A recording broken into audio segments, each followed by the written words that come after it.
Angeles. Hello, fans of Major League Soccer. Hello, lovers of the beautiful game.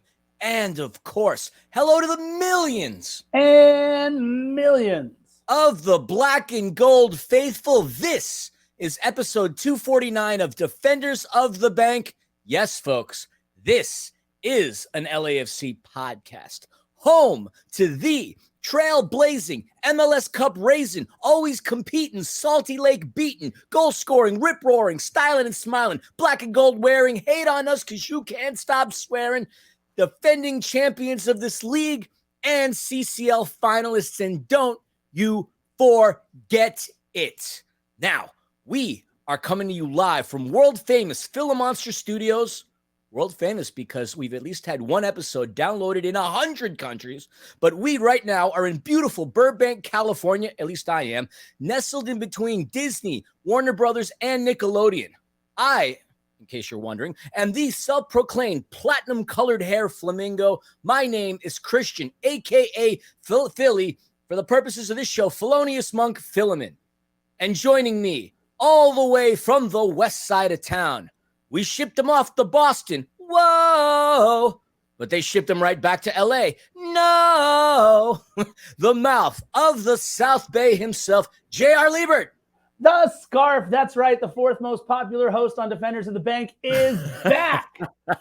Welcome to episode 249. Philly's talking about milestones. Yes, downloaded in 100 countries. That's a fun one. Philly, next episode is 250. 250.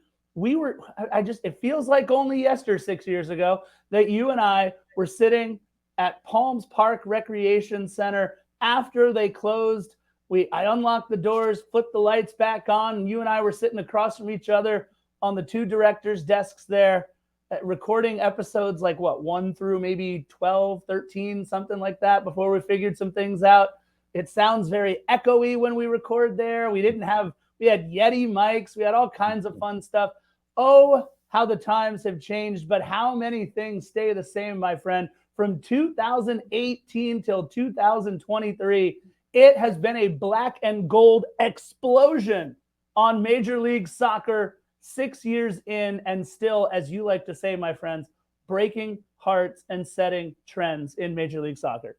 I mean, I just love how even the pundits and the broadcasters all throughout Major League Soccer on Apple TV and MLS Season Pass refer to us as a massive club. So many people have started saying that because we're doing things the right way. And it's such a joy to have been a part of this from the get-go. We're obviously not Johnny-come-latelys. We've been here since day one. We've been recording this for a while now. We're on the precipice of 250 episodes. And I don't even know how many bits and pieces we'd had if we actually would have counted all the One More Sleeps that we did. I mean, we've done obviously over 300 plus broadcast guest appearances. We've had a lot of good times. And good times are to be had indeed in Los Angeles. LAFC back to winning ways, heading over to the friendly confines of no longer Rio Tinto Stadium, America First. What is it, Credit Union or whatever? The place where those salty folks of Real Salt Lake play. And hey, it was a really, really good game today, Scarf. Yeah, absolutely right. Before we kick off all of our banter and all the other fun stuff that we do, just want to remind everybody that the good people at Flex Power Tools are the ones powering Defenders of the Banc as well. We are so lucky to be part of the Flex family. If you need anything power tool related, either hit us up at Defenders of the Banc on Instagram, Facebook, YouTube, any of the social medias. Why not? But make sure you head on over to flexpowertools.com for all your power tool needs. And again, a full 100% lifetime warranty on all tools bought in 2023. All you got to do is you go to their site, you register your tool, and it's covered for life. Philly is laughing because I said register your tool, and I'm sorry. That's who I host the podcast. I left junior high. Clearly, you should know that. You hang out with a bunch of junior high folk. That's my co-host right there. Just want to also remind everybody that the Mauricio Facio Futsal Court fundraising effort in Southeast LA is still underway. I cannot wait, and I know, Philly, you share these sentiments too, for the day when it comes where we can finally stop advertising that the fundraising effort is underway and that the building of the court is getting underway. Please, please, please head on over to lafc.com/Mo-Fascio, FASCIO, for any donations that you would like to make. And I'm doing a donation today, Philly, for $11. We pick a different amount in each one of the different podcast episodes that we do. I'm saying 11 because with today's win, I'll let the cat out of the bag early, over Real Salt Lake, LAFC became the first team since the shootout era began, the post-shootout era began in 2000, to win 11 out of 12 matches in the regular season against one opponent. That would be Real Salt Lake. We are 11 for 12 in the regular season against them. So I'm making a donation for $11 over at lafc.com/Mo-Fascio. I still think you need to donate $32.52. I mean, look, I am all for donating $32.52 for every single episode. If you guys are listening right now, just put us on pause. 1 quick second. Go to lafc.com/Mo-Fascio. What if you donated $22 in honor of Mahala? What if you donated $99 in honor of Denis? What if you donated $9 in addition to the 11 because that's how many goals Denis has? There's a lot of ways we could actually carve this out. Although I do like the number 99 because it's the biggest number. No, I'm with you on that. How about 19 for the unexpected PK taker? More on that in a little bit. We were sharing the love up in Sandy, Utah. What an incredible match. I do want to mention, Philly, you want me to bring up at some point why you have Thelonious Monk. I will do that in just a second. Ask me about my scarf real quick.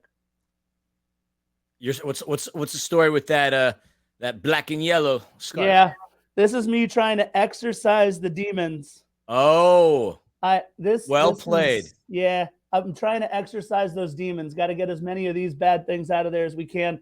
In case you're not watching on the YouTubes. And by the way, why not? Head on over to youtube.com/Defenders of the Bank. I just held up a 2018 MLS Cup playoff scarf given out by Continental before the match. It wasn't a scarf that I ever saw being given away. I actually picked this up after the fact.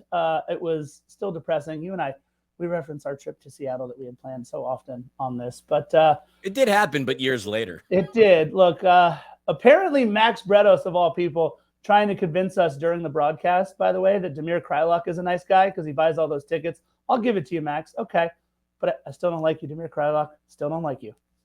Philly, why are you called Thelonious Monk? Well, real quick, I was thinking that you were holding up or wearing a Continental scarf because you got really excited when you started seeing Ilie Sanchez on those commercials. I know I was excited. I thought you were trying to rep Ilie. Ilie, a class act, a gentleman.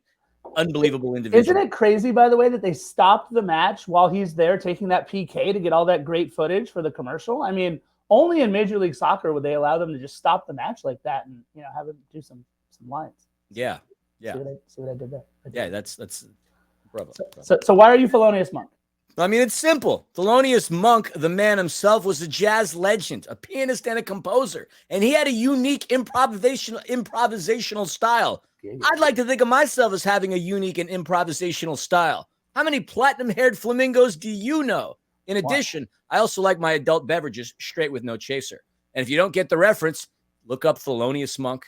For the course of this broadcast, I am Thelonious Monk. And you know what? I think I'm going to come up with a new fun nickname. So the millions can learn something tied into something that has absolutely nothing to deal with what we're talking about. Thelonious Monk, a jazz legend. And if you appreciate good music, you'll definitely appreciate Thelonious Monk. And hopefully on this broadcast, you will appreciate Thelonious Monk.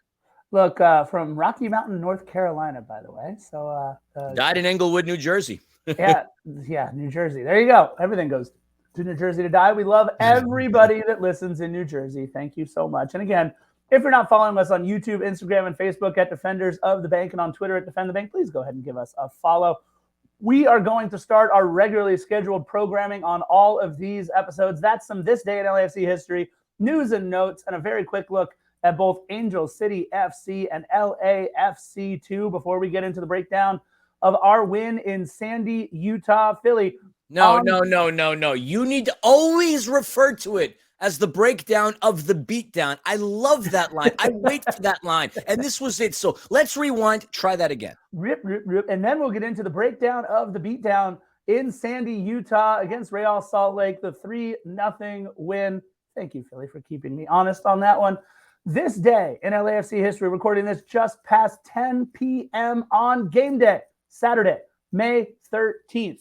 And on May 13th, 2018, your ex-team came to town for the first time, Philly. NYCFC comes to what was then Banc of California Stadium, and it was the matchup everybody wanted to see. David Villa against Carlos Vela, and both men score. In fact, that goal on May 13th, 2018, the first ever home goal for one Carlos Vela.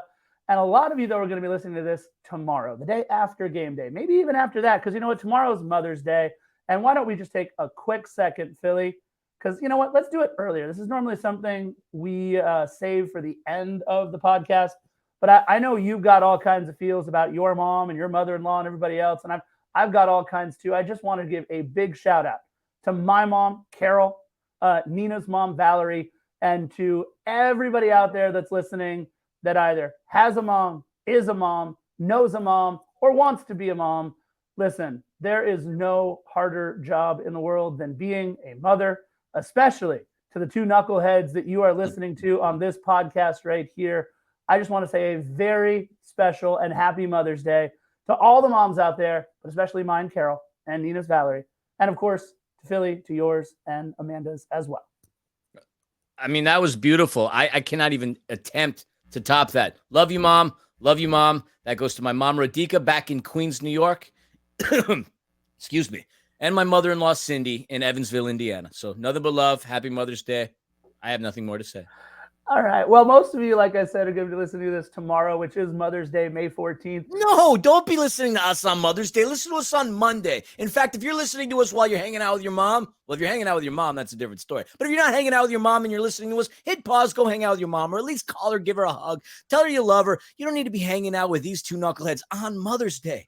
Listen, nothing better than to share Mother's Day with your mom, anyone's mom, and an episode of Defenders of the Bank. Maybe this is how many of the millions and millions want to celebrate Mother's Day somehow by listening to us. Yay. All right. So anyways, May 14th, 1971. Today is the 52nd birthday of former LAFC Director of Soccer Operations, now banished to the third ring of hell that is Toronto FC as the assistant head coach under Bob Bradley, Mike Sorber. Happy birthday, Mike Sorber. 67 U.S. men's national team caps and a consistent nominee for the U.S. Soccer Hall of Fame as well. Man, it is rough going over there in Toronto, Philly. Not much going right north of the border for Bob Bradley, Mike Sorber, and friends. But that is this day in LAFC history. You clearly went digging if that was your this day in LAFC history. Well, first we talked about David Villa, Carlos Vela scoring the first ever home goal for himself. Well, Carlos Vela's still here. Yeah, Mike Sorber is, part of the 2018 team. And he's on the hot seat along with Bob, especially after that 2-0 shellacking by the Impact this evening. And by the Impact, you mean the Foot Clan? They're no longer the Impact. Darn it. Well, they were doing the historical rival highlights prior, and of course they had the old Impact kits and stuff. You got to put $5 Canadian in the jar for that one, I think. There you go. No, but dude, Adama Diomande, you and I were so hopeful for him this season coming back to MLS. He's played exactly 166 minutes over 5 matches so far for Toronto. Just one shot taken. He had an injury earlier on the season. Just a rough go of it for Adama Diomande. All right, it's not a person who needs to get injured in Toronto is that capo who threw the freaking bullhorn at Mark Anthony Kaye. Dude, that's somebody who deserves to get injured. Their own capo. Like, how ridiculous is that? I have nothing but love for Mark Anthony Kaye. I know many of the listeners feel different ways about good old Mac Daddy, but actually the old Mac Daddy, we have a new Mac Daddy now, but that's okay. Philly, let's get into news and notes, including one very fun bit of news and notes regarding the U.S. men's national team. How do you feel about this, Philly? Being a supporter of Die Mannschaft, Is it hard for you seeing somebody apply away from the German national team like Timothy Tillman has to make the one-time application for the U.S.? No, and I'm only going to say because I don't know, the competition for the German national team is beyond competitive and beyond stiff.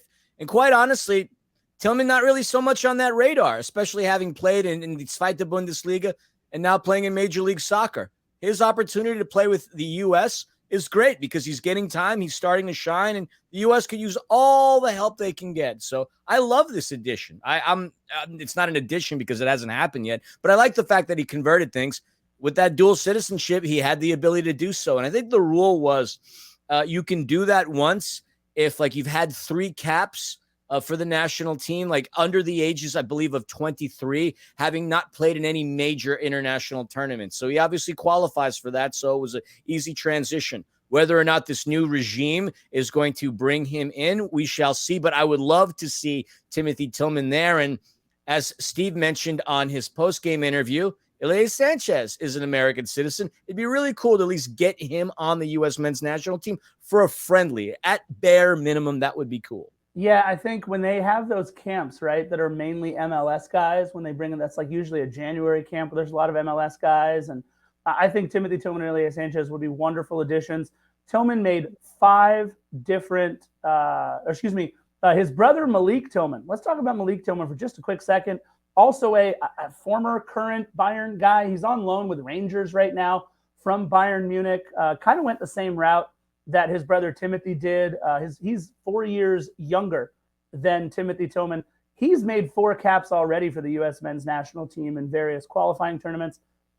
After he capped, 5 different levels for the German youth national team, like 15s, 16s, 17s, 19s, and 20s, until U.S. brought him in on the senior team for the very first time. He also capped for the U.S.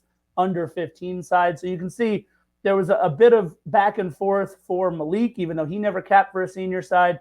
Timothy Tillman looking to make his first cap as well. Pretty cool. Philly, every time that I go and I adjust my schedule for some sort of match change by LAFC, they go ahead and do it again. LAFC changing another match?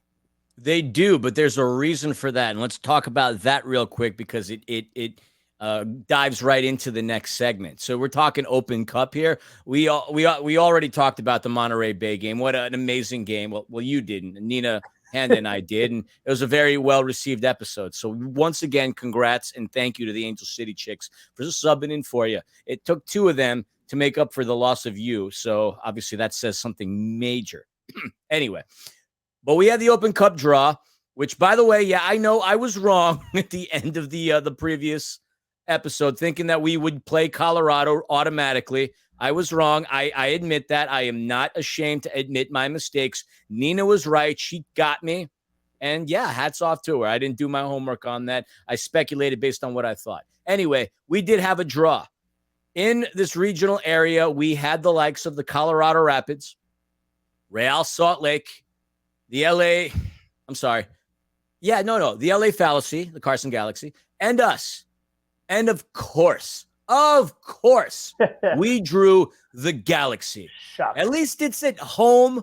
God forbid we would have drawn, I don't know, Colorado.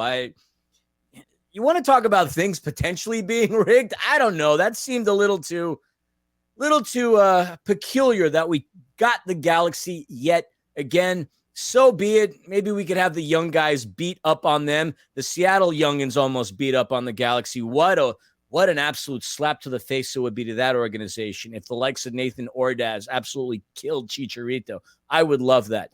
But as a result of us drawing that game, that's going to potentially lead to the rescheduling of Atlanta United. So as it works, when LAFC wins, then if we win the next Open Cup match, when we win the next Open Cup match, the Atlanta United game gets shifted to September the 13th, a Wednesday. If LAFC loses, I have to throw that in there, but I don't foresee that happening, nor should any of you. If LAFC loses the next Open Cup match, then that Atlanta United game is scheduled for Wednesday, June the 7th. So keep an eye out for that. there were people that almost came to the Houston game, not knowing that game got rescheduled. Yeah, Philly, when was the original date for that Atlanta matchup again? It was like right around the time that we were. I'd have to double check. I don't have that. It got rescheduled. I didn't even bother thinking. But either way, that Atlanta United game is not happening. It's either going to happen September 13th or June 7th, both being a Wednesday. And I know some of y'all are like, oh, God, not another Wednesday game. Boo, Wednesday games. It is what it is. No pity party because it's going to happen one way or another. We're going to get a Wednesday game. So keep those tears for later, for something else, for another team and another sport. Yeah, and look, I'm gonna say it at the top of the show. I did have a place for us to chat about this real quick at the bottom of the show, but you know what? All we have left is the Angel City Minute and LAFC 2, and then we'll get right into, like you liked me to say, the breakdown of the beatdown. Yeah. So I have an opinion on the Open Cup this season. It's not necessarily my opinion for the Open Cup every season. I love the Open Cup. That's not my opinion. That's how I feel all the time. I love the Open Cup. But in a season where we have legitimate hopes, dreams, aspirations, and a flipping chance because we're playing in the final to win CONCACAF Champions League, I firmly believe that we roll out Eldon and the young kids once again. And I don't care how far we go. I'll say this. I don't care what happens until after June 4th. After June 4th, when we're hoisting CONCACAF Champions League trophies, that's when we can return our focus to something like the U.S. Open Cup. And yes, I think the U.S. Open Cup is far more important than this Fugazi Leagues Cup that they came up with. I think it's absolutely ridiculous. It's the Challenge Cup for men. It's absolutely ridiculous. I don't care about the Leagues Cup. And I know many of you out there with Liga MX ties are like, hey, wait, that's Liga MX versus MLS. It's going to be incredible. Agreed. I just don't care about it. I don't say other people shouldn't care about it. You totally care about it. Why not? Sure. Many of you grew up far more supportive of Liga MX teams than you did anything MLS before 2018. But for me, and this match today underscores exactly why I feel that way with Kellen Acosta, John McCarthy, Ryan Hollingshead, Mahala Opoku, and Jose Cifuentes all picking up some kind of knock, if not worse, in this match. We roll out the young kids against Carson, but it's a rivalry match. It's Carson. But you know what? Not all matches, in my opinion, are equal. And this is the Scarf talking here, and you may totally disagree. Bring it. Bring it. You won't put me on edge. I promise that. But either way. No way do we want to put you on edge. Either way. We don't want anything to do with edge. Either way, I firmly believe LAFC should roll out the young kids. You mentioned Nathan Ordaz slapping up the Carson Galaxy. I would love nothing more than for Nathan Ordaz, Laji Malek, Christopher Jaime, and throw in your Eric Dueñas's, of course. Throw in your Christian Torres's, and maybe some of your real far down there on the bench guys for LAFC, like Julian Gaines, those kind of guys who didn't play in that Open Cup match against Monterey Bay. But for the sake of our health and for the sake of focusing on Champions League, I'm sorry, guys. I think we roll out the young kids and Eldon. No, that's fine. The U.S. Open Cup, without a doubt, is the most important cup. But still, keep in mind that we win the U.S. Open Cup. It's not so much the $300,000 prize money that matters. It's still another opportunity for a CCL berth. So, obviously, there's multiple ways to do it based on how you perform within the league itself. But hey, who doesn't want an extra $300,000 and a trip to CCL? You ever see the movie Wall Street, Scarf? I have, yeah. The character of Gordon Gekko had a really good line that was based off of an Ivan Boesky. He was a corporate raider back in the 80s speech. And I'm not going to go through the whole speech, but I will say a few words from that movie and that scene. Greed, for lack of a better term, is good. I want to be greedy. I want to win it all. I want it all. And I think a lot of people out there do too. But in order of succession, CONCACAF Champions League matters more importantly than anything else. Yeah, I totally agree, my friend. Totally agree. All right, let's get into the Angel City Minute real quick. And Philly, just before we went to record, Angel City suffered another heartbreaking loss at the death, this time at the hands of the only undefeated team in NWSL, the Washington Spirit, formerly assistant coached by Lee Wynn, by the way. An absolutely bone-headed handball in the box by M.A. Vignola. Sorry, but I got to call it like I see it. Gifted Ashley Hatch, the former Golden Boot winner for NWSL, a PK in stoppage time, and the 1-0 win. ACFC are now 7th in the table, 1 point back of the playoffs, and their next match is Saturday, May 20th against the North Carolina Courage. LAFC 2, I was bummed. I missed this game while I was back in Boston. They lost another tough one, this time coming last Wednesday at the hands of St. Louis City 2. Down 2-0 after 37 minutes. They battled back. Laji Male, Christian Diaz with goals to send the match into PKs, but unfortunately, they were undone yet again on PKs, losing 5-3 on the kicks, and they are unfortunately bottom of the table with just 3 points. Their next match is away at Real Monarchs on Sunday, May 21st.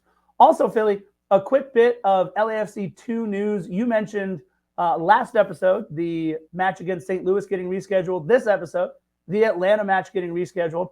Well, LAFC 2 has been bit by the rescheduling bug as well as the first, I don't know what to call this, the Clásico Angelino Dos, I don't know, has been rescheduled from June 15th to July 12th. So that's their away match against Los Gros, which is Carson's 2 team. This match will be held at Dignity Health Sports Park, or maybe the track and field stadium right next to it. I don't know. We get our shot at them at home, Titan Stadium, exactly 1 month later, August 12th. And that's all we've got for LAFC 2. Well, by the way, speaking of Los Gros, yes. Did you see the ticket prices for Los Gros and Wrexham? Yeah. Absurd, the cost of those tickets. Absolutely and utterly absurd. A 4th division team playing a 3rd division team from England and the U.S. Honestly, like as much as I love the Wrexham story, there's no way in hell I'm spending the cost. It's like $500 to sit next to the bench. I think it's like 60 or 70, like standing room only. Are you kidding me? No way. They get 25 to $30. I mean, it's ridiculous. If Wrexham wasn't this Ryan Reynolds, Rob McElhenney thing, there's no way it would have warranted this cost. But I still don't think it warrants that kind of cost. Did you see the attendance at the Open Cup for the Galaxy match? It was like 8,000 people in an Open Cup match to see Seattle. They get those tickets for free too. Yeah, they get the tickets for free. And look, no, I would love if our LAFC season tickets came with Open Cup matches, like Galaxy season tickets come with Open Cup matches. But doesn't that make it even worse, Philly? That they give you the tickets for free, they're just in your account, and still less than 9,000, I'll say, showed up, walked through the door. Who knows? Maybe that's how many tickets were sold, let alone even claimed. That's terrible. I just, look, you got Don Garber kind of bemoaning attendance at a lot of these U.S. Open Cup matches. Start with your quote-unquote former flagship franchise down there in Carson, getting 8,000 plus for an actual MLS matchup in the U.S. Open Cup. I thought it was absolutely terrible. Yeah, I've got nothing more to say other than gross for Los Gros and the head of the family there too. Yeah, well, look, we've already started talking about RSL a little bit. We've obviously ripped the Band-Aid off by saying we took this one 3-0. Coming into this match, LAFC dominating the series, winning 10 of 11 regular season matches, 6 straight victories coming in over RSL for LAFC. But Philly, we always talk about it. The only one that ever matters that these two play against each other for now. Back in 2018, the reason why I discarded that scarf sitting right over here is that tough playoff loss. But otherwise, Philly, a matchup completely dominated. The black and gold clearly better than the claret and cobalt. Without a doubt. But the Claret and Cobalt, a pretty good run of form in their last 5 games, undefeated in their last 5 games, which, it says an awful lot. They've had a couple of clean sheets. Unfortunately, they haven't been a team that scores an awful lot. In fact, they failed to score in 5 out of their 10 games going into this matchup. And it's funny, like I still think about that 2018 playoff game, like you alluded to. I think we have problems with RSL. But as Max alluded to on the broadcast, even in LAFC's worst season in franchise history, We still beat them 3 times. So I need to get it out of my head that this is a team that's actually competitive against us. Not only do we not lose to them, we also like set records too. We handed them their worst ever home loss back in 2018 when we whooped them 5-1. But that being the case, again, a much better run of form, some pretty darn good players in the likes of Jefferson Savarino and Gomez. There's a lot of good players there. We're going to get right into it with the starting lineups. Yeah, just a couple of other quick things, by the way. I think it was kind of fun hearing both Max and Brian Dunseth on the call. Really cool to have Max calling LAFC matches again, even though this one had to be in Sandy, Utah. All right, let's get into it. RSL coming into the match 11th in the West, 3 wins, 5 losses, 2 draws. I believe that puts them at 11 points and a -7 goal differential, 10 goals for, 17 against. Led into the match by one Pablo Mastroeni. And look, the one thing that we do know is that they're good friends on the sideline between Steve Cherundolo and Pablo Mastroeni. Excuse me. Mastroeni and Dolo, teammates on the U.S. men's national team in the World Cup in 2006 and in several other competitions. Mastroeni, one of the more decorated U.S. men's national team players that we've had in recent history, doing the best he can over at RSL, and he really seems to have them on the right track, although they have not scored in the MLS regular season since April 22nd. 0-0 scoreless draws in their last 2 in Major League Soccer. And again, spoiler alert, they wouldn't score in this one either. They roll out a 4-4-2 featuring Zach McMath. I just don't think he's very good, but that's neither here nor there. In goal, Andrew, and I will try not to call him Adrian Brody on this episode, Justin Glad, Brian Vera, Brian Oviedo. Those are the 4 on the back line. Brian. Brian's. Lots of Brians. Oh, my God. There's B-R-A-Y-A-N, Brian Vera, B-R-Y-A-N, Brian Oviedo. Midfielders, Andres Gomez, Pablo Ruiz, and B-R-A-I-A-N, Ojeda, Brian Ojeda. That's the 3rd different Brian. And none of the 3 spells their name like Brian Dunseth, the broadcaster, B-R-I-A-N. You got Pablo Ruiz and Jefferson Savarino, rounding out the midfield. So that's Andres Gomez. He's real good. Jefferson Savarino, he's real good. On the bookends there for the midfield. Rubio Rubin, 1 forward. And, of course, a show favorite, Danny Musovski, the other forward, formerly, of course, of not just Reno 911 FC, but, of course, LAFC. We miss you, buddy, and we hope you listen to this episode. We hope our good buddy Oliver Musovski is listening to this episode as well. In the 18, just 4 players of note. The Cornell man, Emeka and Nelly, of course, coming from the same school as one of the Office characters is always a fun thing to do. Bertin Jakason, Anderson, Julio, and for Krylocking out loud, it's that man on the bench for them, Damir Krylock, who Max, again, tried to convince us that he was a good guy. More on that later. That is your 18 of note for Real Salt Lake. Philly, a different lineup for sure for this match for LAFC. You're right, but real quick, players that were going to be out. A lot of people have been asking, where is Giorgio Chiellini and Jesus David Murillo? And from what we've heard, what we've been told, they're day-to-day. So that's the story there. Obviously, no Maxime Crepeau. Tony Leone's got an injury to his right leg. And Julian Gaines. Now, they didn't specify. They said lower extremity. Whoa, I would hate to find out that it's the pelvis all over again. Hold on. If his pelvis has become an extremity, we're really in trouble at this point. Look, yeah, I hope it's not. This poor kid, man. I mean, he actually looked pretty good in the opening game for LAFC too. Clearly ahead above a lot of the other players in terms of talent, but hopefully it's not a pelvis injury. Now, our starting lineup, John McCarthy, Chiqui Palacios, Daniil Maldonado, Aaron Long, Ryan Hollingshead. Midfield, you got Ilie Sanchez, Kellen Acosta. Wait, I just kind of screwed up this order. I totally screwed up this order. No. Ilie Sanchez, Kellen Acosta, and Timothy Tillman. No, never mind. I got it. You're doing great there, bud. And then we got Denny Bouanga, Carlos Vela, and welcome back to the starting lineup, Kwadwo Mahala Opoku. we chatted about him. I was a guest on the Africa Sports Network talking about LAFC and certainly referred to Mahala a lot in there. And it's pretty cool that he ends up coming back into the starting lineup and scoring a goal. Shout out to our buddy Chris, by the way. That was a really cool opportunity you got there. If you guys don't know Chris and Cater, Sam. Chris Cater was the guy who always used to dance with Latif, or maybe Latif used to dance with him. I don't know, but it was pretty cool either way. You good there, Philly?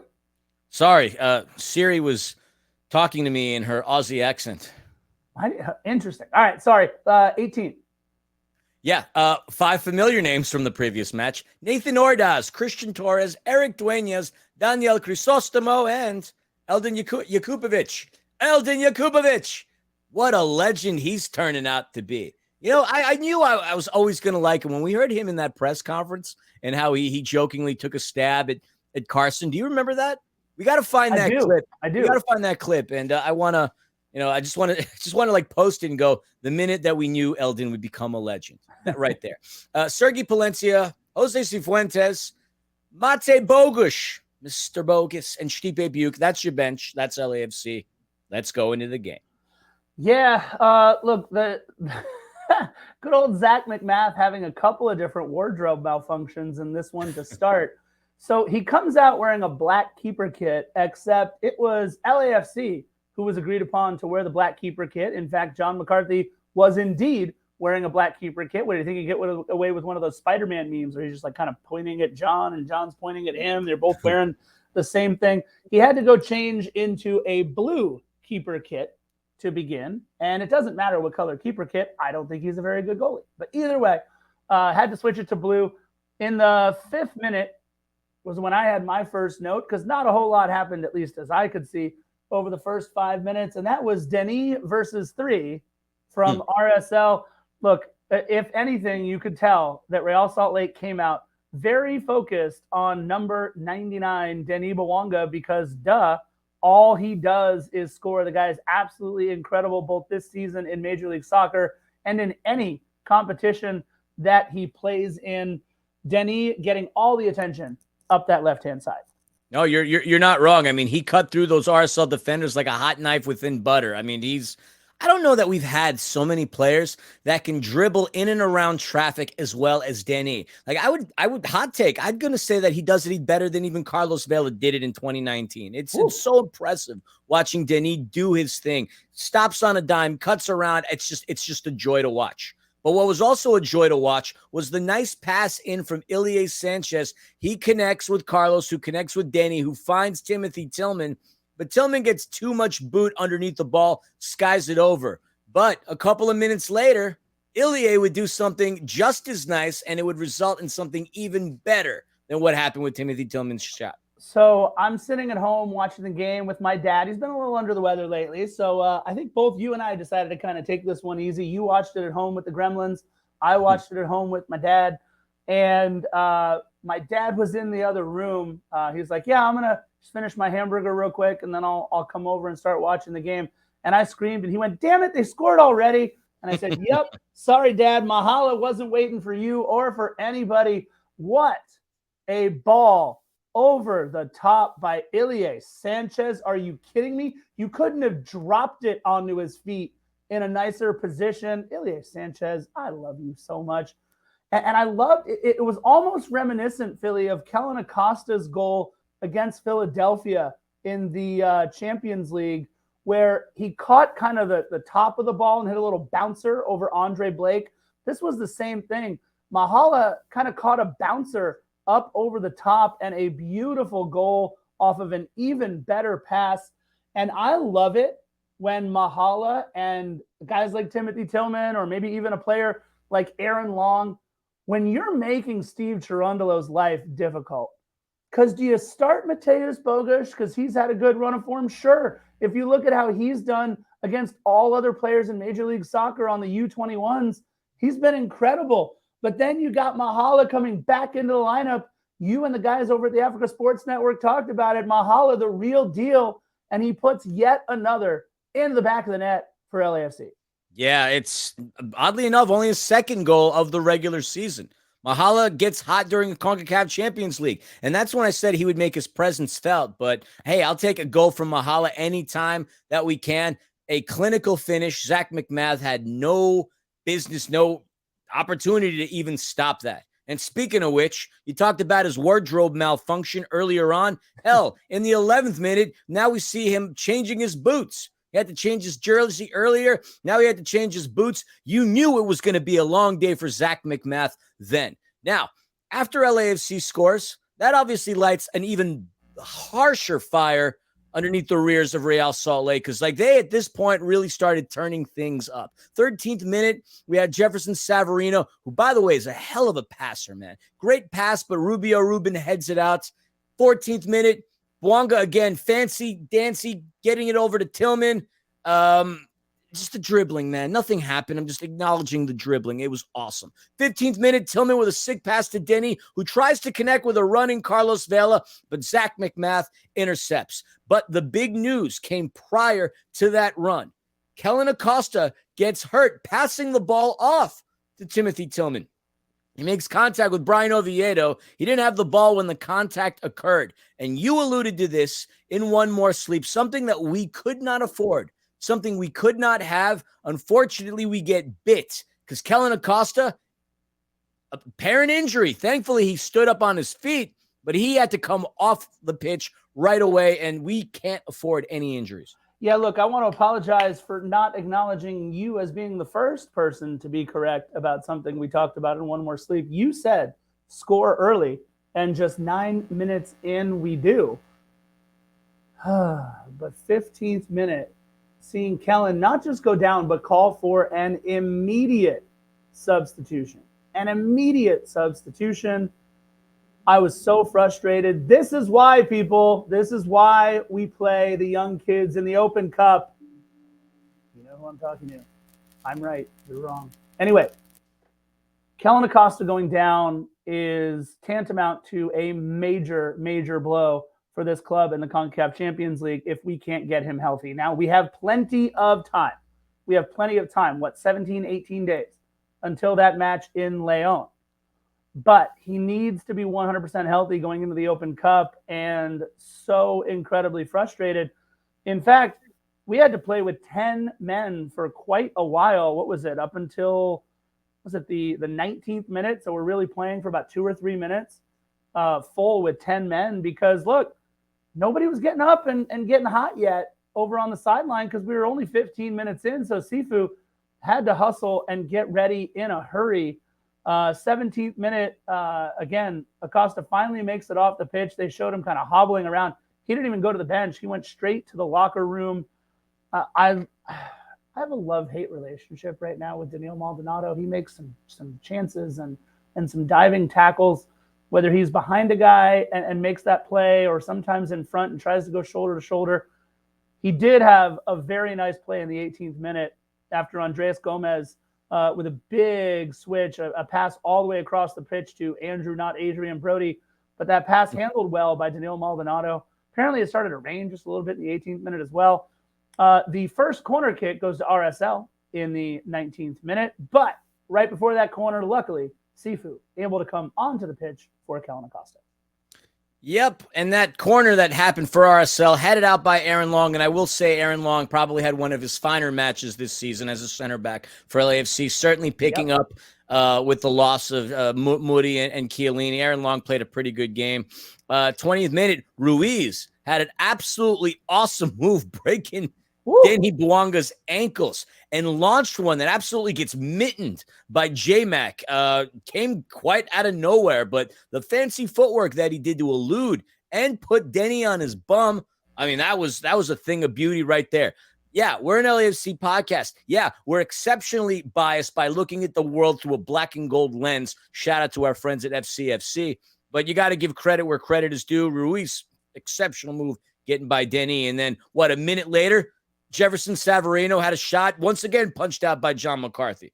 Look, this is a club, RSL, that even though they don't score 10 goals on the season, they are second in MLS in shots on target. Second in MLS.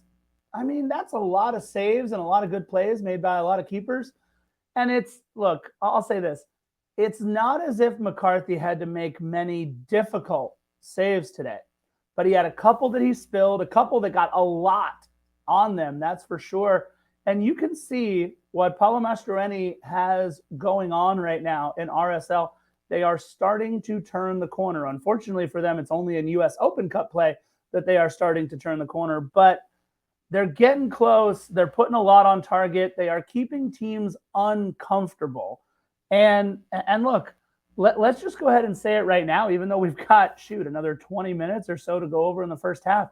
After we scored that goal, after Mahala scores, LAFC was dominated for the next 15, 20, maybe even 25 minutes in that first half. I thought that RSL did a great job of keeping the pressure on. I mean, Aaron Long was probably the best defender in this match because he needed to be. I mean, how many times did we see him going up top, winning an aerial, taking a header, getting a great 1v1 defensive play?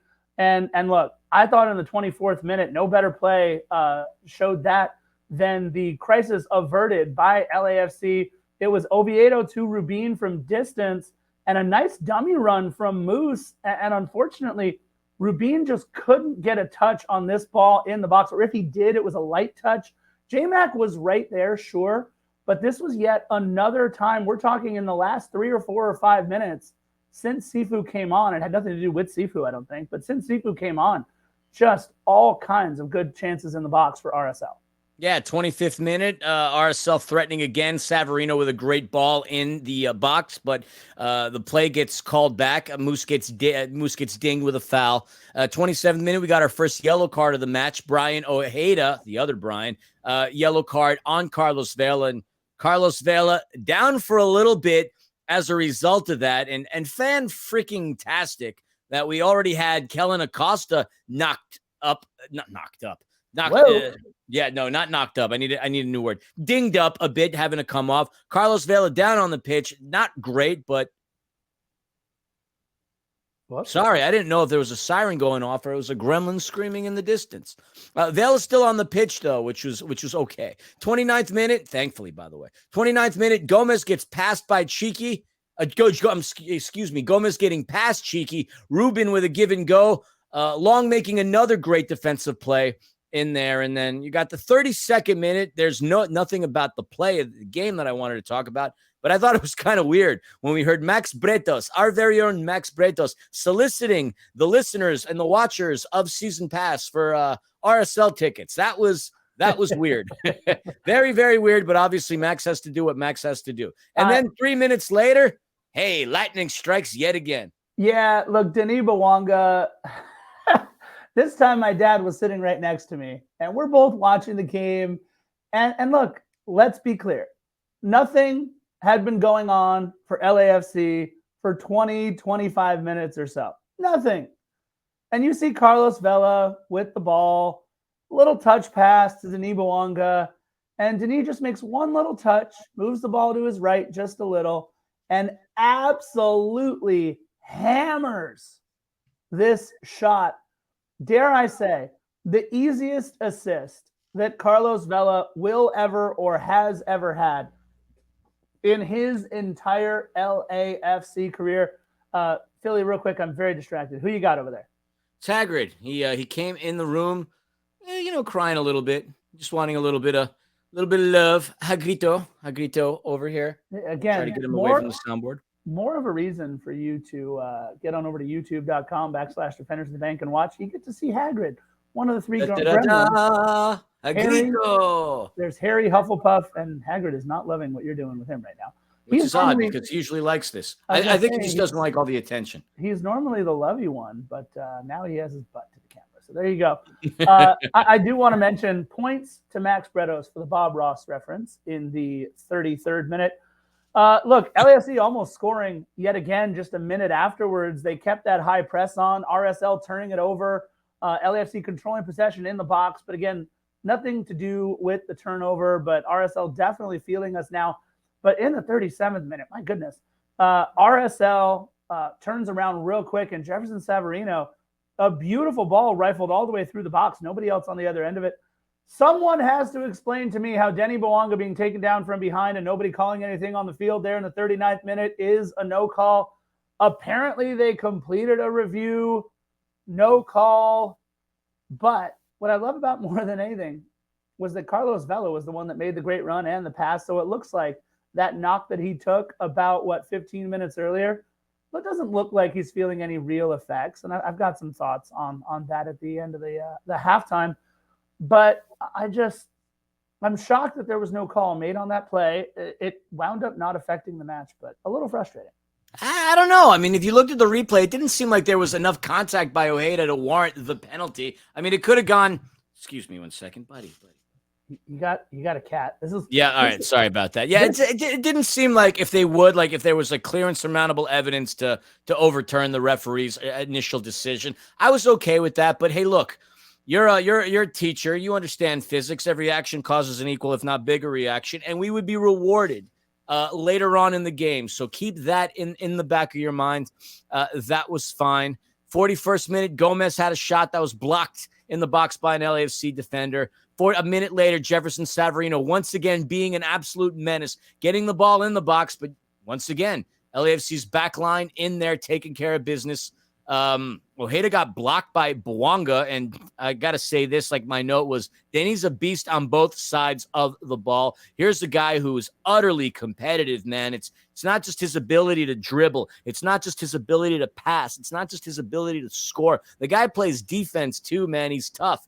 And shout out to Justin Ruderman. Max gave him a shout out as well during his interview with Pablo Mastroeni. Mastroeni referred to Denny Bouanga as Thierry Henry-like. That's quite a comparison. Quite a comparison between like speed, power, all that other jazz. But you love to see your team's leading scorer be your most competitive person playing defense as well. Pretty cool stuff, man. Thierry Henry, formerly of the New York Red Bulls. That's fun. Yeah, but everybody's going to remember his time more as a Gooner. Oh, for sure. Look, Denis Bouanga earning a corner in the 44th minute. He seemed a little frustrated that he couldn't do more with the ball, but a good set-piece win there. And a beautiful set piece played by Carlos Vela. Man, if Sifu just could have got that ball down a little bit, he seemed like he was in perfect position with that header there in the 44th minute, but it was an absolutely perfect corner by Carlos Vela. In that second minute of stoppage time, we got 3 minutes of stoppage time. It was Jose Cifuentes. Sorry, my brain just stopped working for a minute there. Jose Cifuentes going down with a slight ankle issue, sort of, maybe. He took a little toe poke from Oviedo. And that would be it for the half. Philly is completely distracted by all the cats that he is allowing into the studio, which is why I have a no cat rule in the studio when I'm there, but that's okay. Philly, we saw little things from Carlos Vela, Jose Cifuentes, and a big thing from Kellen Acosta. It was a frustrating half, to be sure, on the no injuries front. But anytime you go into a half up 2-0, which, by the way, oh yeah, I called that on One More Sleep, that we go into the half up 2-0. You got to be happy with the performance in the first half by LAFC. Yeah, considering the fact that Real Salt Lake was pretty good in the first 45 minutes. Yep. In fact, they dominated in most of the statistical categories. I mean, they had 11 shots to LAFC's 6, 3 on target to LAFC's 2. Possession was relatively even. They had more corners. They had more set piece opportunities, and we were tied with fouls. I mean, RSL played really good, but as Dunny referenced during the broadcast, all that matters is the ball being in the back of the net, and LAFC did that on 2 occasions. One thing that won't appear in the stats, did you see as the players were walking off the pitch, Denis speaking with the official? Is Denis' English getting better? Is the translator going to have to find a new gig? More on that later. Oh, my friend, I have another theory for you. What was this officiating crew? They were a Canadian officiating crew. Oh, I didn't know that. Okay. All right. Yeah. Well, then they obviously spoke French. And I'm going to go with the fact that I believe he was speaking French to that official. But I did notice that, and I thought the same thing. And I was like, oh, wait. They did mention that this crew was a Canadian crew, so maybe. I don't know. Bummer. Well, but not that I was soliciting for Denny's interpreter to lose her gig. Not that I was implying that at all. Everybody's got to make a buck, especially in this expensive-ass town. Well, listen, the last time I was at two times ago that I was at a press conference, his interpreter was none other than Maxime Crepeau, which was kind of fun too. And I definitely don't want that interpreter losing his 9-5 anyway. That's for sure. Look, one last thing I thought of at the half is how many times has the story been reversed where LAFC having a ton of shots on target or a ton of shots and a lot of pressure, but it's the opposite side doing the most with the limited chances that they had. It was the other way around. LAFC was far more clinical on the fewer chances that they had than RSL was, and I thought that really boded well for what we would see in the second half. That being said, one of the little surprises that I had was that Carlos Vela was back out there in the second half, but you know what that means? It means he must have been good to go, my friend. And, maybe a little late, a little slow in getting adjusted to the half, as I thought they had a nice run there 3 minutes into the second half. And I really wanted Vela to just push that ball forward, give it to Denny on the left-hand side and let him go to work a little bit. But Carlos chose to hold on to it just a little bit longer than maybe he should have, killing the run. But Philly, how boring was the start of this the second half? I mean, I would say the vast majority of the second half was boring. I mean, it started out fun. That first 3 minutes, just you alluded to. 53rd minute was pretty cool. Denis absolutely getting by Andrew Brody. I mean, he made Brody's life a living hell. Yeah. And then Gomez takes the ball and runs the other way. So we got a fun track meet. Two of the more elite players on the pitch going back and forth. But there wasn't too many things worth talking about. You said it was kind of a boring half. I mean, 54th minute, you had Sifu with a shot that he hit all the way to downtown Salt Lake City, nowhere near being on frame. 55th, Aaron Long playing exceptionally well defense on Gomez, muscling him out of the way, getting a goal kick for LAFC. 56, Denis onside, corner, nice pass, just misses. I would say Justin Glad should have been thrilled that he, that Denny didn't convert on that. That was a nice run. Really nice run by Denny. Just missed it on the side. That should have been the third goal of the game. That was so number 3, but Denny doesn't miss opportunities like that very often. So Zach McMath, and in particular Justin Glad, because your mistimed sliding tackle is what would have led to that goal. But that's what I have going into the 60th. Yeah, look, should have been the 10th on the season. Should have been double digits for Denis Bouanga for sure. I want to share a fun little conversation. You mentioned Aaron Long and Andres Gomez going at it there. Aaron Long absolutely bodying up Andres Gomez. And what I did was I said, oh, no, because so I'm sitting there watching the game. My dad to my left, and to the left of him was my mom. She's watching it in the recliner there. And my mom goes, oh, my God, is he allowed to do that? He just kind of pushed that guy really hard. And I said, no, Mom, it's okay. He was shoulder to shoulder with him, so it was fine. And she goes, no, wait. I thought shoulder to shoulder was like a good thing. It's like when and I had to explain to her, okay, look, yes, shoulder to shoulder. By the way, shout out to our friends over at Shoulder to Shoulder Pod, because I'm using the term a whole ton, so we might as well give love to our 3 friends over at Shoulder to Shoulder Pod. Yeah, they just did a great podcast with Marco Garces, by the way. So yes, give that a shout. Give that a listen, not a shout. And a shout out. But I had to explain to my mom the difference between shoulder to shoulder, the good thing, and shoulder to shoulder, basically how you're able to kind of body a guy off like Aaron Long did. It was just a fun little. My mom's trying to learn the sport, which I love. She had absolutely zero background in soccer before LAFC.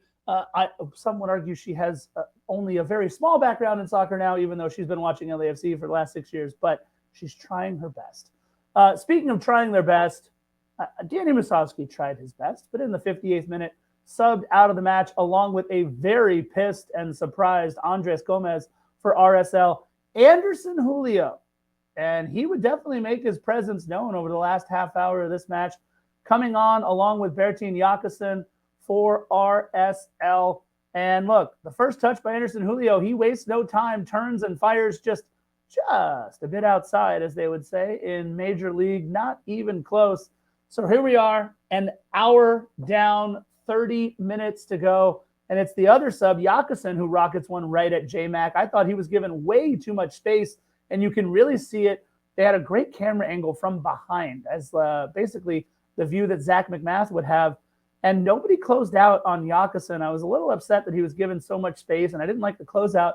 But again, J-Mac was right there. And you know what? Last thing I'll say is this. In the 62nd minute, again, I have kind of a frustrating love-hate relationship with Daniel Maldonado right now. This time he makes one of those sliding plays in the box, but apparently it was a good play. Little toe poke out of bounds, forcing a corner kick. And that corner kick, Philly, was almost a very good one for RSL. Oh, my God, like nearly an Olympico. If it wasn't for Timothy Tillman and his chest, that might have had an opportunity to go in. It was a hell of a corner kick. And as Max said, a couple of Olympico attempts throughout the course of this regular Major League Soccer season. Quite interesting.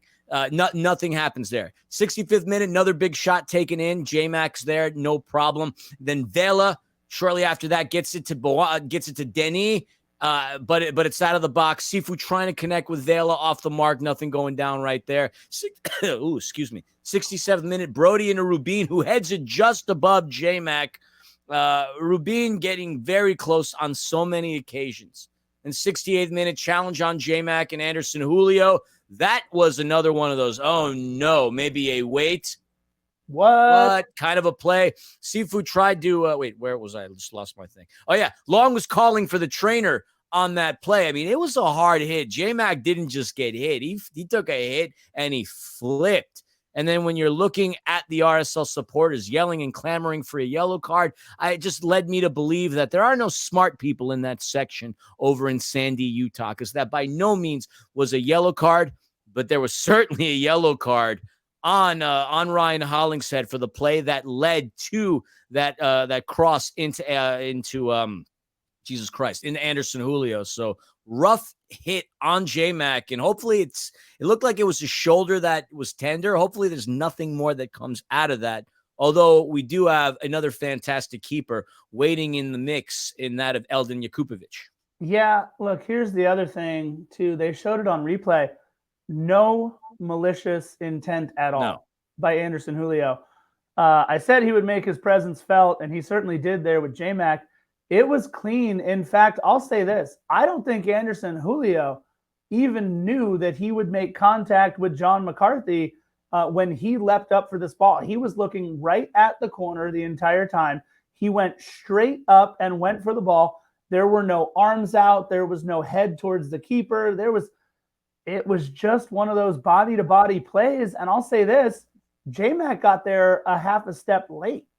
I mean, normally J-Mac is the one who's able to get up, get to that ball, if anything, punch it out, do whatever you have to do. He kept saying, my shoulder, when he was down there on the ground, watched the replay a couple of times. I almost feel like I jinxed the damn team by saying no injuries after you had Kellen Acosta going out, you have John McCarthy, you got Vela a little knocked. It was rough, but I'll say this. J-Mac stayed in the game. What I'm 1,000% sure of is that he was not at all 100% after staying in the game. And I'll tell you exactly why. As we go through some things, you mentioned it, Ryan Hollingshead picking up the yellow card for a little drag through foul there. There was, I guess he definitely got Severino, bro. No question. No, for sure. I guess it's a good call for the yellow for sure. The free kick, it's Anderson Julio again, who got a pretty good touch on that ball, the header on the front post, but couldn't redirect it up and over.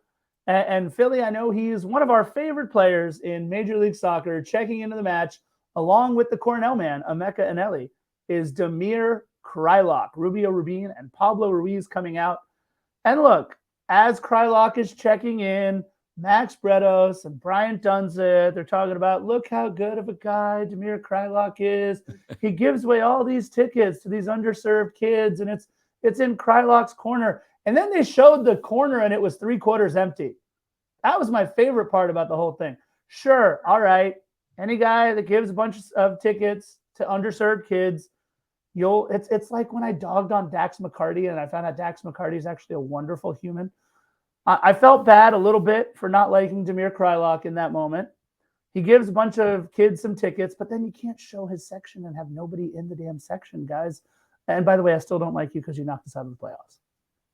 Well, I mean, the only other player who scored more goals than him against us is Zlatan and Jeremy Abobasi. Of course, we're not going to like Damir Kreilach. Throughout, 9 matches, he scores 5 goals against us. It's scary time, and all they needed was one to shift the momentum in their favor. And obviously we say this all the time, a 2-0 lead is the worst kind of a lead Period. That's so ridiculous. Who says that, by the way? A lot of people. It's not a comfortable lead because at any point you get one back on the board. Keep in mind how the momentum would have shifted. If Real Salt Lake would have scored one going into the locker room, now you're looking at a whole different set of 45 minutes. Maybe we wouldn't have the snooze fest that we did the second time around. Although I'm happy we had the snooze fest. But even in like an 80th minute type of situation, I've seen far too many games in which 2-0 is not, and I'm not even talking indoor soccer, I'm talking outdoor, where 2-0 you get somebody, even in the 80th minute, they manage to claw one back and then boom, they throw everybody and the kitchen sink and the mascot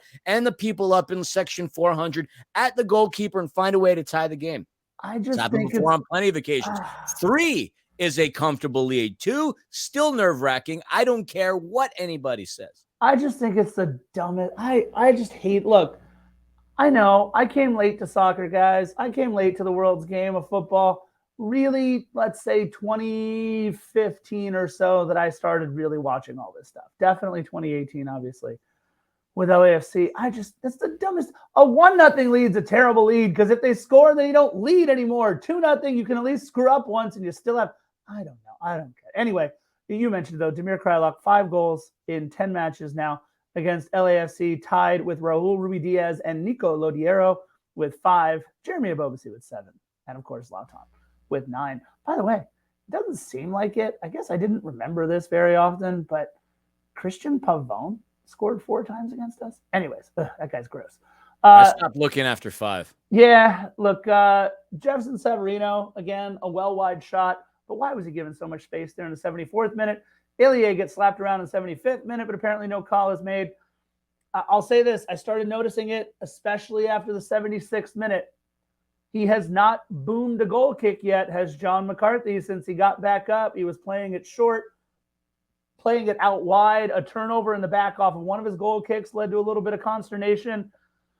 I just didn't like the fact that he wasn't able to take a goal kick. Also in the 76th minute, they kind of showed Ryan Hollingshead limping a little bit, holding his right hip, maybe a hamstring, maybe something. Then 2 minutes later, he makes that karate kick play, Philly Hollingshead does, and he goes right to the ground. And as he went to the ground, that's when we saw LAFC get their substitutes ready. The Cornell man only gets about, 10 minutes into the match, 20 minutes into the match before he gets a yellow. And then the man from the big red seeing the big yellow card. There you go. And then subs for LAFC. The Euro line. Yeah, right. Stipe Buke, Mateusz Bogusz, and Sergei Palencia coming on for Mahala, Carlos Vela, and Ryan Hollingshead. Mahala's always limping, I feel like, when he comes off the pitch, so I couldn't tell. Limping or is he pimping? Right? But Ryan Hollingshead, I don't think he was pimping. He was definitely limping for sure. With that with a mustache, he's always pimping. What are you talking about? Yeah, but he shaved his mustache not too long ago. He and I are fighting right now because he shaved his mustache. And again, why don't you grow one then? I can't. I've tried. It's so bad. Exactly. It's so bad. I'll put out the question, Philly, as we get into the 80th minute. I'll put out the question. Hopefully this is a lot of soccer player limping and not actually hurt limping kind of a thing. You and I have seen several times. You all right there, bud? I'm trying to keep Philly awake here right now. He's trying to keep it in, but he looks tight. I mean, you pretty much picked out how I feel about the second 45 minutes. There's only one thing that really got me jazzed up. We're going to be talking about it shortly. Yeah, I just want to mention Carlos Vela coming off the pitch gives the armband to Ilie Sanchez, and I absolutely loved who Ilie gave it to as he came off. But 81st minute, Philly, I just don't like it. J-Mac still not booming those goal kicks.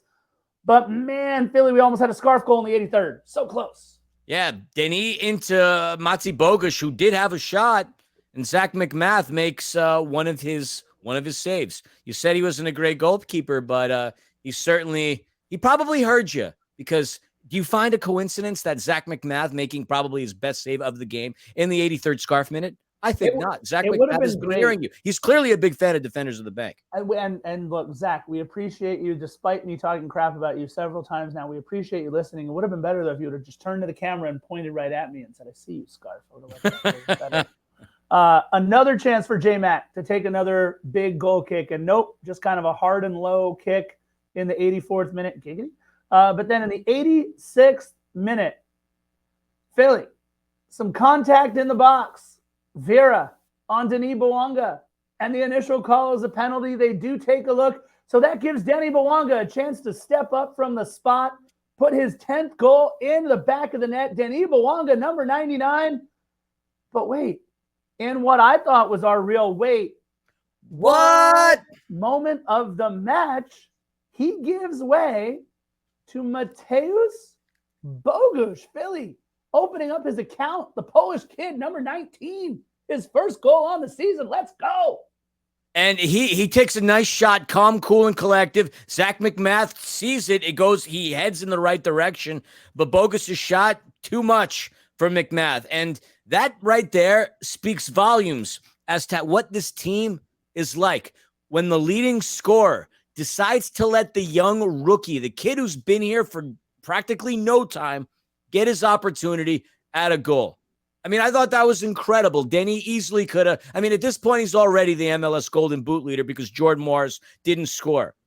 The unselfishness of this man giving up that opportunity. Now Bogusz opens up his LAFC and MLS scoring account. I thought that was such a class move, and it goes to show you what the chemistry is in the locker room. I mean, you heard Max talk about how Ilie is always there for the young kids and all that other stuff. I mean, if there's anything that we could say about this team, without a doubt, it very much is a team. And that right there was your point blank most obvious sign as to what this team, the unity of this team, the cohesion, the chemistry. It's beautiful. And now it's 3-0.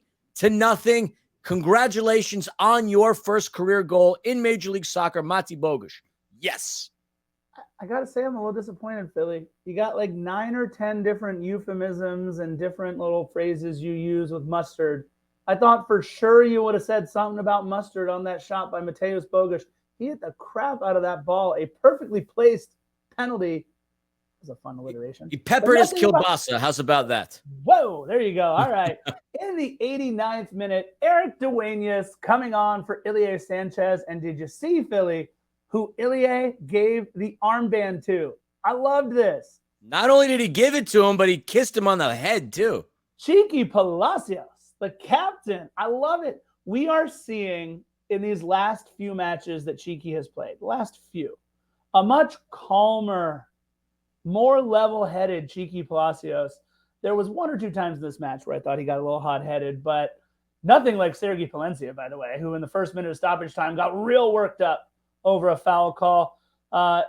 It took until the 2nd minute of stoppage for J-Mac to take that first booming goal kick since the injury. Again, 5th minute? You got Bouanga to Sifu into the side netting, then Bouanga testing McMath from distance. Then absolutely nothing because the referee blew his whistle. That's it. 3-0. Yeah. 5th clean sheet for J-Mac. Congratulations to Real Salt Lake, a 3rd straight MLS game without a goal. It's not a good thing. They scored 5 out of 11 matches this season. Something to be proud of, I suppose. And despite all that, despite getting shellacked, still had a pretty good game. 20 shots to LAFC's 15, 5 on target to LAFC's 4. But LAFC converting when they needed to. Batting 750, 3 out of 4. Fantastic. And as a result of today, Steve came into today's match needing 1 win. He was 1 win shy of tying the MLS record through 50 games with 26 wins in 43 matches. Him winning it this way, he knocks out the Tampa Bay Mutiny's own Ray Hudson for that record. So now, other than having their name on the supporter shield, what more can the Tampa Bay Mutiny have to offer the history of Major League Soccer? Hey, listen, Roy Lassiter, first ever Golden Boot winner of the Tampa Bay Mutiny. I always think whenever they mention Ray Hudson, a combination of 2 of my favorite Ghostbusters, Ray Stans and Ernie Hudson. Anyways, I know it's Winston Zedmore, but still, I don't know why I think of Ghostbusters when I think of Ray Hudson. Anyways, LAFC, like we said, becoming the first MLS club in the post-shootout era to win 11 of 12 regular season matches against one opponent, 7 straight victories now over RSL. And you're right, that's 27 wins in 45 matches. He's got 5 matches to break the record. By the way, Philly, did you happen to see that there were 9 red cards across MLS in this in our game day today, match day 12, as they like to call it? 9 red cards. across MLS. And to quote the great Wayne Campbell, I was not aware of that. Carson San Jose is still to play tomorrow, so no word on if we'll see even more red there. You know what excites me about that game, Scarf? Okay. If San Jose wins, which they have a really good shot at doing, that solidifies the fact that after this week, Galaxy is the absolute undisputed leader in the wooden spoon race. Not only that, even if they draw, we're talking about a Well, I think the goal diff though is still pretty close. No, my friend, did you see Sporting Kansas City absolutely whoop up on Minnesota today, 3-0? Oh, that's right. Yes, they now have 9 points, my friend, and are 3 points clear of the cellar. We'll talk about that actually in just a second.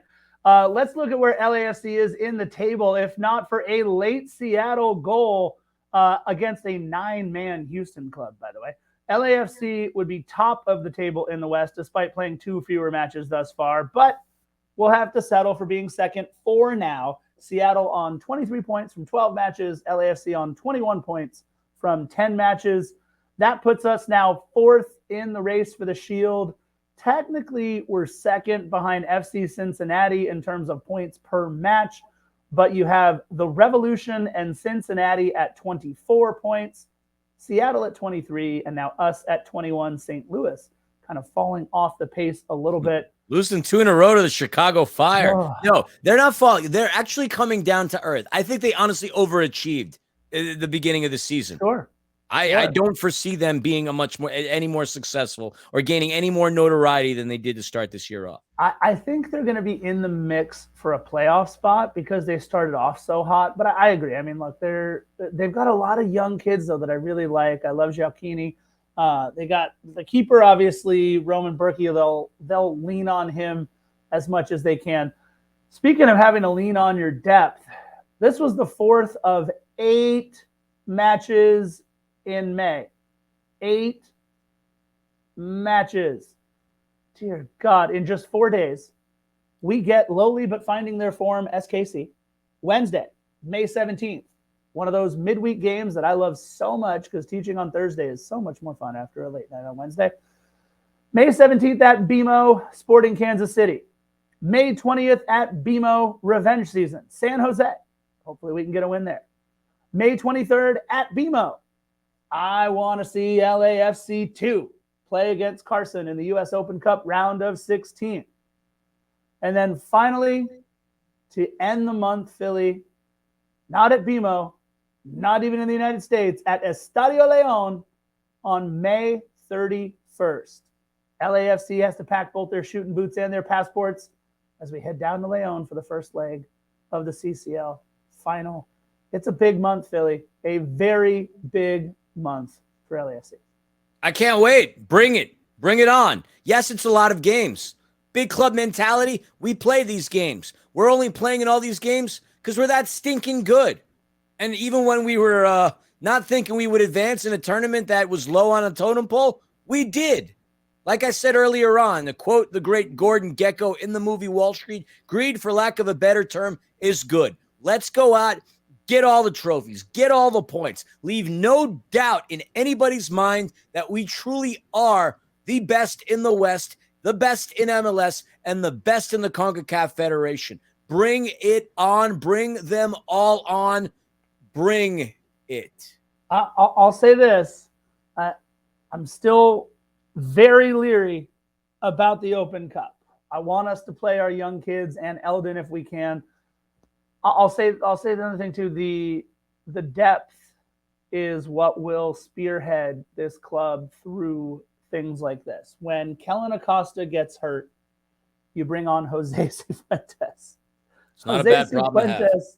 Who is, as Max Bredow said it himself, as talented of a young midfielder as exists in Major League Soccer. When Ryan Hollingshead needs a spell, you bring on a player who has played so well. You get a witch?